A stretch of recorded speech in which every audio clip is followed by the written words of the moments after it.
দেখাতে হচ্ছে, তাতে কি শাসকের কাছে অসুবিধার সম্মুখীন তারা? পশ্চিমবঙ্গের সংখ্যালঘুদের নিয়ে রাজনীতি হয়েছে, আমরাও বলি একই কথা। তাতে কি কার সংকেত আমার জানা নাই।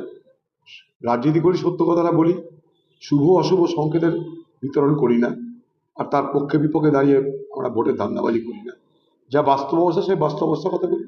শুধু সংখ্যালঘু নয়, এই বাংলায় পিছিয়ে পড়া মানুষ, দলিত সম্প্রদায়ের মানুষ, শিডিউল কাস্ট, শিডিউল ট্রাইব, তাদের কি দুরবস্থা বাদ দিন।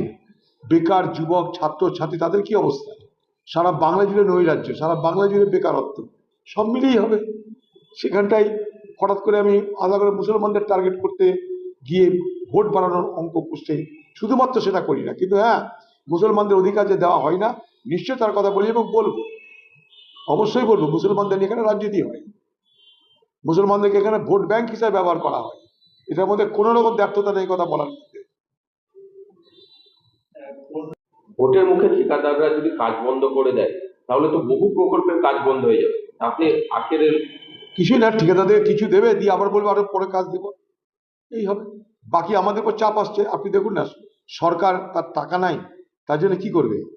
সে মোটরসাইকেল ধরবে, গাড়ি ধরবে, বিদ্যুতের দর বাড়াবে, এই তাই করে ধান্দাবাজি করবে। বালির দর বেড়ে যাচ্ছে। আজকে চিন্তা করুন, এই যে বালি, এই যে পাথর, শুধু ভাগ দিতে দিতে দিতে এসে যখন শেষ কনজিউমারের কাছে পড়ছে, শেষ মানুষটার কাছে পড়ছে, তখন তার রেট কত গুণ বেড়ে যাচ্ছে বাংলায় দেখবে। বালি যখন তুলছে তখন যা বালির দাম, তার থেকে কয়েক গুণ দাম বেড়ে যাচ্ছে যখন সেটা আমি আপনি ঘরের জন্য কিনছি। তার মানেটা কি? মাঝে তৃণমূলের নেতাদের বকরা, তারপরে সরকারের বকরা, তারপরে পুলিশের বকরা, তাই করতে গিয়ে বালি পাথরের দাম আজ মানুষের সীমানার বাইরে চলে যাচ্ছে। এইভাবেই বিভিন্ন জায়গা থেকে সরকার বেআইনি পথে, অনৈতিক পথে টাকা রোজগার করতে হচ্ছে তাকে, কারণ সরকারের ভাড়ার শূন্য।